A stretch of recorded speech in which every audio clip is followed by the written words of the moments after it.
Vocês querem saber o que é um CNPJ e MEI? As grandes vantagens e desvantagens? Para quem servem? Para que servem? Sejam muito bem-vindos. Fique até o final desse vídeo que vocês vão descobrir.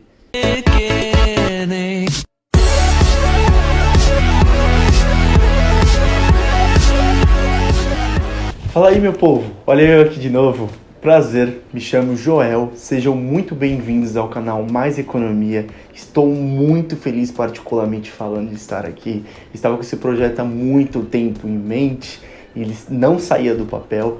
Finalmente eu consegui colocá-lo em prática, a gente fazer uma troca. Eu dar um pouco de conhecimento para vocês e aprender com vocês automaticamente com alguns conhecimentos que vocês têm. Sejam muito bem-vindos novamente, espero que vocês tenham uma boa experiência do tamanho extraordinário. Uma coisa que eu não posso esquecer, primeiramente, se inscrevam aí, por favor, ajuda eu aqui, se inscrevam, deem like neste vídeo, se gostaram, se não gostaram também, não falem nada, deixem alguma sugestão aqui nos comentários para mim saber o que eu posso melhorar, o que eu posso, questão de iluminação, gravação, enfim, estou aberto a qualquer tipo de comentário. Mas construtivo, não vão me xingar porque eu tô iniciando. Eu também de você! E eu tenho arreia a mão da minha cara, arreia! Arreia a mão da minha cara, arreia! Eu não vou... Arreia! Vamos lá, entenda de uma vez por todas o que é esse CNPJ, Cadastro Nacional da Pessoa Jurídica, e o que é esse MEI, Microempreendedor Individual. Se você aí que está pensando em formalizar um negócio ou começar um negócio, ou até mesmo você que é curioso, que sempre está pesquisando algo pela internet, e-mails, jornais, revistas, já deve ter ouvido a sigla CNPJ por aí. CNPJ é nada mais, nada menos a forma que a Receita Federal identifica as empresas e organizações para saber das suas movimentações financeiras, certo? A gente pode pensar em CNPJ como um CPF das empresas. E esse CPF, geralmente, todo cidadão brasileiro tem. E é com ele que a gente consegue abrir conta, fazer cartão de crédito, fazer compras em lojas virtuais. E aí o CNPJ tem o mesmo sentido, a mesma vertente do CPF para a pessoa física.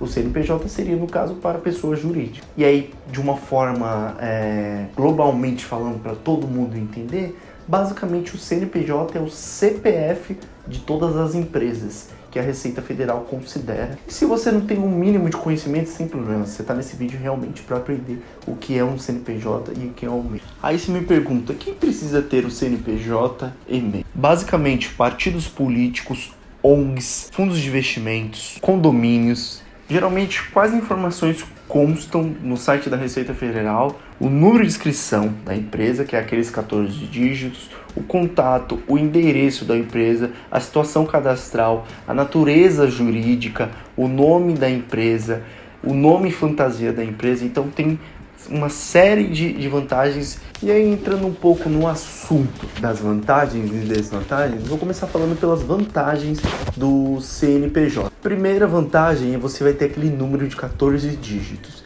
O que significa isso? Com esse número você consegue fornecedores com preços melhores, então você consegue desconto com fornecedores, você consegue gerar aluguel comercializáveis, ou seja, então você tem um terreno ali, você consegue alugar para uma pessoa, isso de forma correta juridicamente, com contrato. Você consegue participar de licitações da prefeitura, você consegue emitir notas fiscais, que são sempre importantes, desde lá da sua vinda do MEI até uma empresa de pequeno e grande porte. Poder abrir contas especiais em bancos, contas de natureza jurídica, então você consegue ter empréstimos, um bom cartão de crédito, você consegue também contratar colaboradores. Querendo ou não, o CNPJ, para ele ter um crescimento bom e eficiente, ele precisa de colaboradores. E a última vantagem de se ter um CNPJ é a previdência social,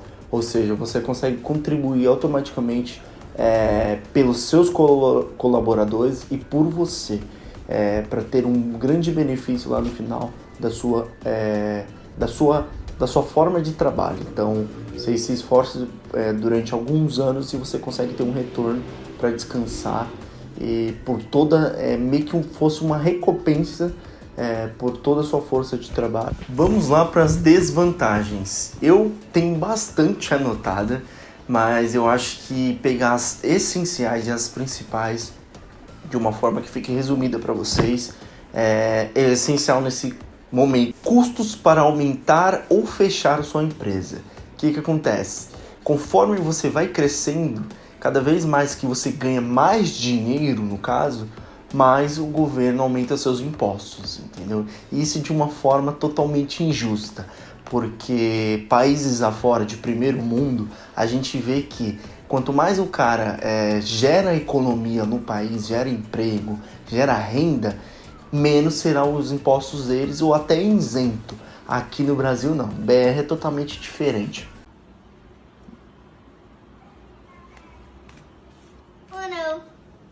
Bloqueio, bloqueio, bloqueio, bloqueio, bloqueio, bloqueio, bloqueio, bloqueio, reverso, reverso, reverso, reverso, reverso, compra duas, compra duas, compra duas, compra duas, compre quatro, compre quatro, compre quatro, compre quatro.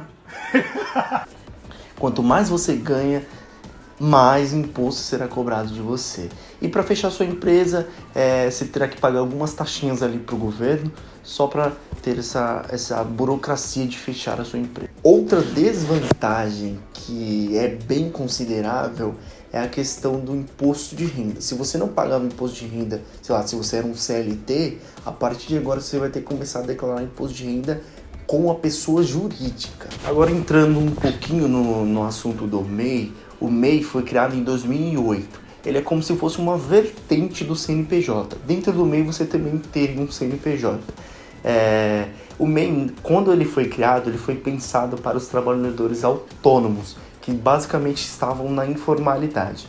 Então esses trabalhadores autônomos têm direito de ter um CNPJ e assim eles conseguem emitir notas e ter benefícios da Previdência Social. E aí você me pergunta, Joel, por que eu estou começando a empreender agora, eu tenho que dar preferência para o MEI? Aí eu te respondo da seguinte maneira. Um dos motivos maiores que as pessoas nos falam, geralmente é pela praticidade de você empreender com o MEI. Entrando um pouquinho na histórica do MEI, o MEI você só pode ter ele se seu faturamento anual é até 81 mil ao ano. Se passar disso, você se torna uma empresa de pequeno porte e aí você pode mudar para essa questão de empresa de pequeno porte, não mais MEI. E aí você pode gerar mais colaboradores, não só um, porque o MEI só dá direito a um colaborador. Você pode ter sócios, porque o MEI também você não pode ter sócios. Você não pode ter outra empresa no seu nome além do MEI. Entrando agora no assunto das vantagens e desvantagens, acredito que uma das maiores vantagens do MEI é que o tributo, dependendo da área que você está atuando dentro do MEI, é bem pequeno, está em torno de R$60. Todo ano ele vai alterando conforme o salário mínimo. Outra grande vantagem do MEI é a Previdência Social.